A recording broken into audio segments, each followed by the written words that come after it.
Hello to you YouTube, comment ça va?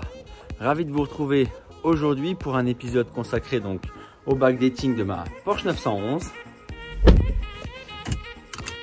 Au programme de cet épisode, je vous propose un peu de massage de carrosserie, du super dessin, bien évidemment un lot de galères, parce qu'un épisode de Cars 2C sans galère, bah ça n'existe pas. Mais avant de vous installer confortablement afin de profiter de votre épisode, n'oubliez pas de vous abonner et d'activer la clochette de notification si vous ne voulez rien rater donc des deux super projets en cours. Si la vidéo vous plaît, faites-le moi savoir avec un max de pouces bleus. C'est gratuit et ça m'aide beaucoup pour la suite de l'aventure. Assez parlé, Cars 2C, c'est parti!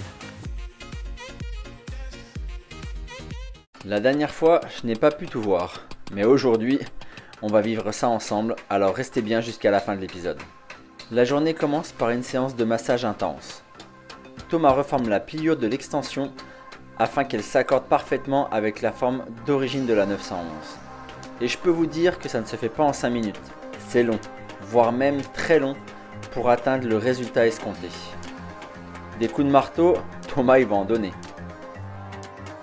Vient ensuite une étape cruciale de chez Crucial, les mesures. L'œil du pro, aussi bon soit-il, il vaut mieux assurer nos arrières pour atteindre un bon niveau de symétrie. C'est pourquoi Will et Thomas vont mesurer à différents endroits de façon stratégique afin que les nouvelles hanches de Wendy soient au même niveau, même si la symétrie parfaite n'existe pas. Hauteur à l'axe de roue, hauteur à l'arête arrière au niveau des clignotants, distance entre l'extrémité arrière de l'arche de roue et le clignot, et en dernier, la distance entre un trou dans la carrosserie, certainement pour un bas de caisse ou je ne sais pas quoi, et l'extrémité avant de l'arche de roue. Regardez-moi ce magnifique schéma de haute précision. En tout cas, l'essentiel est là. Quand je pensais que l'aile était enfin prête à être présentée, Thomas découpe un petit bourrelet sur la partie qu'il a aplanie. En effet, en aplanissant la partie arrière, cela a créé un bourrelet à la jonction de la partie arrière et de l'arche de roue. Ça n'inquiète pas pour autant le pro du marteau. Il s'ensuit un petit peu de soudure pour les nouveaux Daft Punk, un coup de lime à ongles et surtout on n'oublie pas un petit coup de marteau pour la route.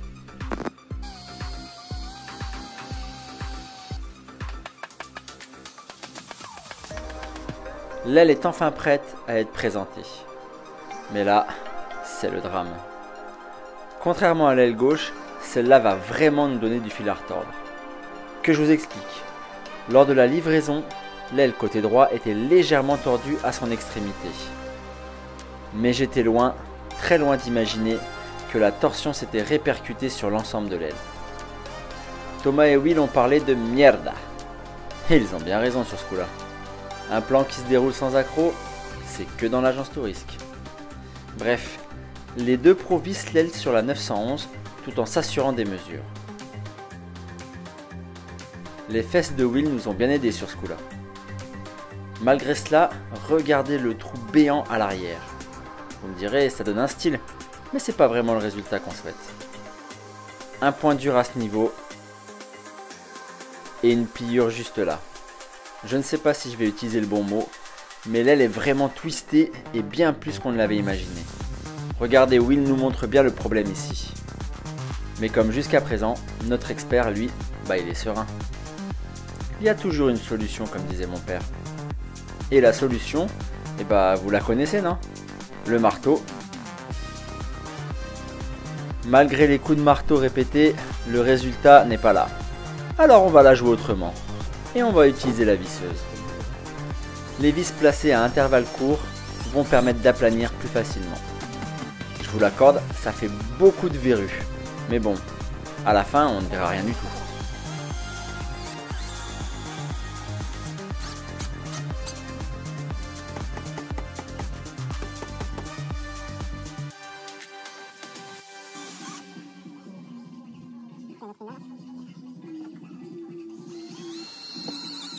L'aile est maintenant en place, ça mérite bien une caresse, non? Thomas contrôle l'horizontalité de l'ensemble pour voir quelle partie a besoin d'être planée.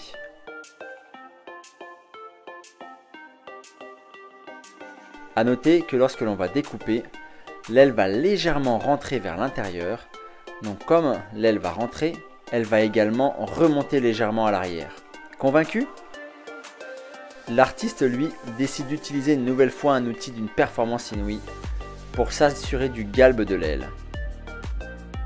La bâche à l'huile gêne un peu, donc on redécoupe le carton. Le résultat est plus que satisfaisant, sachant qu'il va y avoir encore la découpe finale de l'aile, la soudure et évidemment une séance de massage.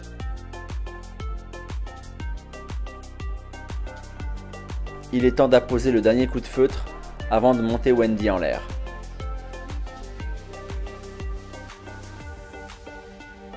Will peut maintenant retirer la roue arrière droite. Faudra qu'on prenne le temps aussi de parler des écrous, car il y a vraiment matière à discuter là-dessus. Will retire un réservoir qui est en plein dans notre axe de découpe. Il s'agit d'un réservoir à charbon actif.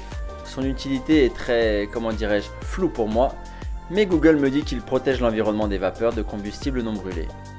Le champ est donc libre maintenant pour que Will découpe sa première aile de 911. N'hésitez pas à mettre un pouce bleu pour lui.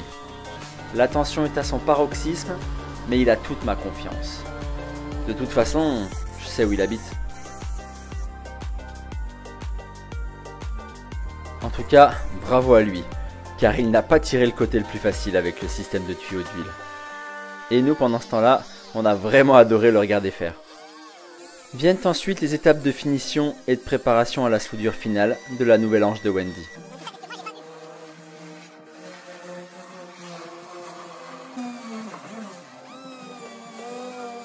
Thomas s'apprête à attaquer la soudure bord à bord. C'est la technique la plus compliquée, mais également celle qui a le meilleur rendu. C'est à ce moment-là qu'on a tous réalisé que le côté droit allait vraiment nous faire chier jusqu'au bout. Il s'est avéré difficile, voire très difficile, de positionner la tôle de façon convenable à cause de son défaut de forme. L'aile enfin en place, notre expert va pouvoir commencer à pointer la tôle. Il n'utilisera cependant pas la même technique que le côté gauche au vu de la faible coopération de cette dernière. Dès qu'on positionnait l'aile d'un côté, elle s'écartait de l'autre. Du coup, un grand merci à Stéphanie qui est venue nous prêter main forte. Au lieu de faire des points bien espacés, Thomas réalise une succession de points assez proches les uns des autres afin de créer une accroche très robuste. Une fois l'accroche faite, il espace un peu plus les points, le tout en fonction des contraintes du métal.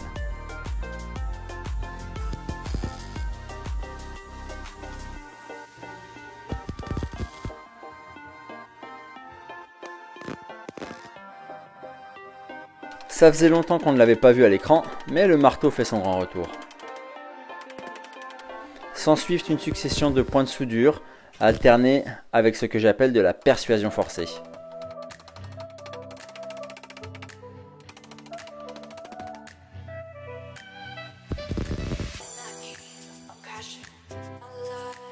Thomas récupère la scie sabre afin de créer un espace de 1 à 1,5 mm entre les deux tôles.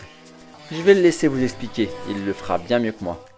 Là, en fait, je veux pas que les tôles, tu vois, si elles sont vraiment collées, elles s'entrechevauchent. Elles se mettent vraiment en contrainte. Ok. Et du coup, quand tu les soudes, bah, là, vu que la tôle se dilate, forcément, en fait, tu vas amplifier le mouvement de... Ok. Donc, c'est aussi le 1 mm, 1 mm 5, c'est bien, tu vois, des fois, tu as plus, bah, après, tu arrives à combler à la soudure, c'est pas trop le problème. Mais l'idée, c'est surtout pas qu'elle se touche, tu vois. Pour éviter la côte, comme tu disais. Ouais, bah, le gars qui se dit, ah, mais moi, tôle, il faut qu'elle se touche. Bah non, c'est de la merde. Parce que d'une, ton apport de métal, il pénètre pas. Parce que le but, c'est de faire fusionner les deux morceaux de métal ensemble, quoi. Bah en fait, d'une, tu fusionnes. Et en plus, tu apportes quand même du métal. De la matière. Tu as un apport. Donc l'apport, il faut bien qu'il rentre quelque part. Sinon, en fait, tu fais juste un amas de soudure qui sert absolument à rien. Ça colle en surface. Mais là, ça pénètre. Si tu regardes derrière ce point-là, bah, tu vois que tu as l'impression que ça a été soudé presque de derrière. De derrière, ok. Donc c'est l'idée. Après toutes ces explications, l'artiste peut enfin utiliser la méthode avec le marteau.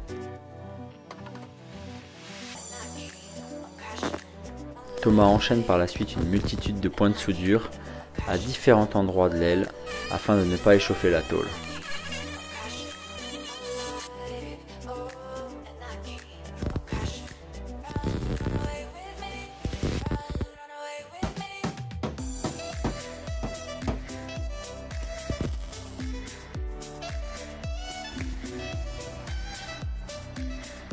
Je vous laisse admirer le résultat après une bonne journée de travail.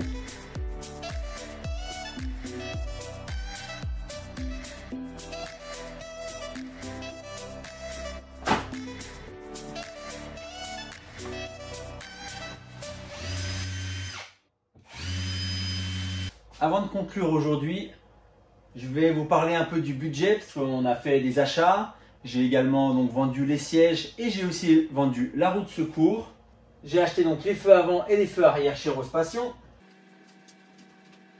avec les joints pour une valeur de 813 €. Évidemment, il y a quelques centimes qui se trimballent, mais c'est pas bien important. Concernant maintenant donc les ventes de pièces, les sièges de 911 ont été vendus 1800 €. Je remercie Eric pour son achat et j'espère qu'il aura moins galéré que moi à enlever ses anciens sièges et à remettre les nouveaux. Et j'ai vendu également la roue de secours à Rec 38 pour une valeur de 130 €. Faisons un point sur le budget maintenant. Il reste donc au budget 3816 €, sans compter la revente des pièces. Et pour l'instant, j'ai vendu en valeur 3330 € et c'est pas fini. On s'en sort encore bien côté budget, même si à mon avis, ça va très vite descendre. Et je pense qu'on va vraiment le dépasser. Mais bon, on verra plus tard là-dessus, en fonction de comment ça avance. Si on reparle un peu de la journée, le côté droit, il nous a vraiment fait transpirer aujourd'hui. La faute à la forme de l'aile qu'elle a dû prendre avec le coup qu'elle a pris dans le transport. Les difficultés de la placer, c'était vraiment ouf. Heureusement, on était quand même 3 à placer l'aile. Et puis après, bon, l'expertise de Thomas et de Will ont permis que ça se déroule bien. Mais ça a pris 1,5 fois plus de temps que sur l'aile gauche. Et pour un résultat, bah, vous avez vu, il est moins abouti que ce qu'a pu faire Thomas de l'autre côté en une journée. C'est assez rare d'assister à ce genre de transformation et encore plus rare même d'assister de l'intérieur. J'espère vraiment que les vidéos au sein de l'atelier de Thomas vous plaisent et que ça apporte vraiment une valeur ajoutée à l'ensemble du projet. En tout cas, moi personnellement, je prends énormément de plaisir à filmer, à partager, à profiter du savoir et de l'expérience qu'a l'équipe de Thomas, que ce soit Thomas, Stéphanie et Will. Après évidemment, hein, je préférais que ça soit déjà terminé, que la voiture soit finie, prête et qu'elle soit ici, présente dans le garage. Mais comme j'ai déjà dit plusieurs fois, la clé pour ce genre de projet, c'est vraiment la patience, la patience. Pas la même patience qu'avec les enfants, mais de la patience quand même. Moi, je vous retrouve la semaine prochaine pour une vidéo sur mon nouveau vélo, anciennement, la moto quoi, vous m'avez compris. En attendant, passez un excellent week-end. C'était Cyril, à plus. Ciao, bye bye.